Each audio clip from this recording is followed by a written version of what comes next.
Peter had already failed, publicly, 3 times, by a charcoal fire. And somehow he went fishing. That's where we find him in today's gospel. John 21. The risen Jesus has already appeared twice.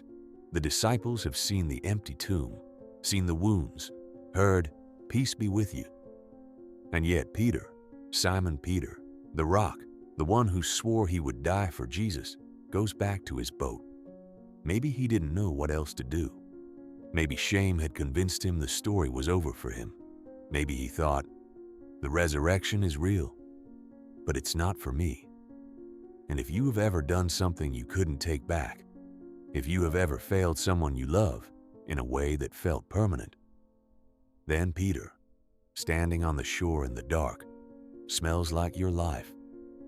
Notice what John does with a single detail. When Peter and the others come to shore and find Jesus waiting, there is a charcoal fire. In the entire New Testament, the Greek word for charcoal fire, anthrakia, appears exactly twice. Once here, and once in the courtyard of the high priest on the night of the trial. The night Peter said 3 times, "I do not know him."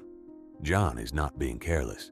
He is building a bridge made of smell, of heat, of the particular weight of a fire at night. He is saying, this scene is the mirror of that scene.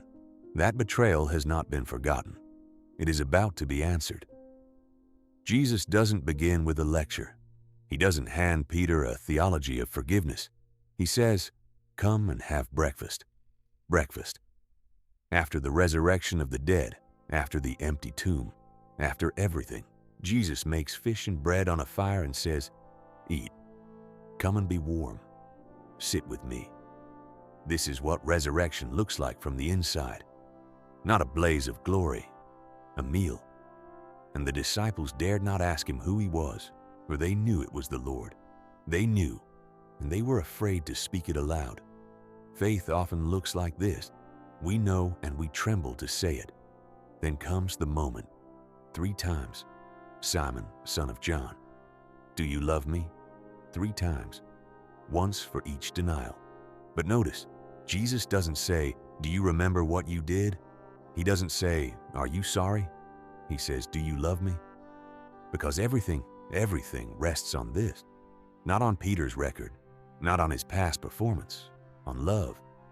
And Peter, the man who once said boldly, "I will lay down my life for you," now says something far more honest. "Lord, you know everything. You know that I love you." That is a broken man's prayer, you know. I don't trust my own declarations anymore. I made them before and they collapsed. But you see through me. You know. There is a spiritual maturity hiding in that grief. The Peter who wept after the denial is closer to God than the Peter who boasted at the Last Supper. The man who has failed and knows it, who no longer trusts his own courage but trusts only in being known by God. That man is dangerous for the kingdom, because he has nothing left to prove. And 3 times Jesus says, "Feed my lambs, tend my sheep, feed my sheep." Every act of betrayal undone, not by erasure. Peter will carry the memory, but by commission. The wound becomes the calling. Let me address those of us who are standing in the doubt right now.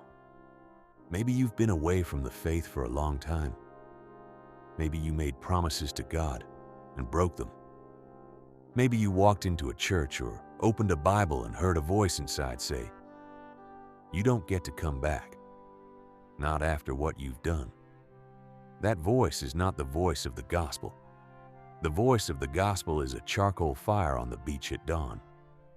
The voice of the gospel is, "Children, do you have any fish?"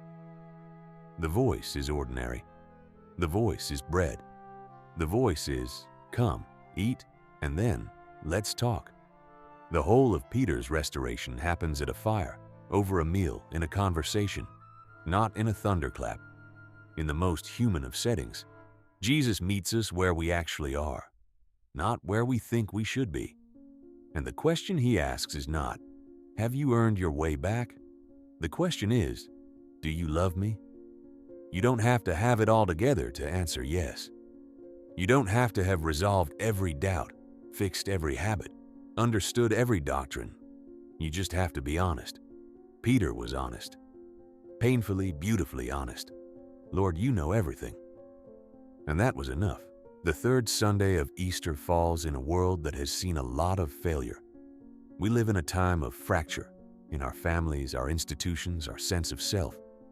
And many people carry a private wound, the thing they did or failed to do, that made them believe God had moved on without them.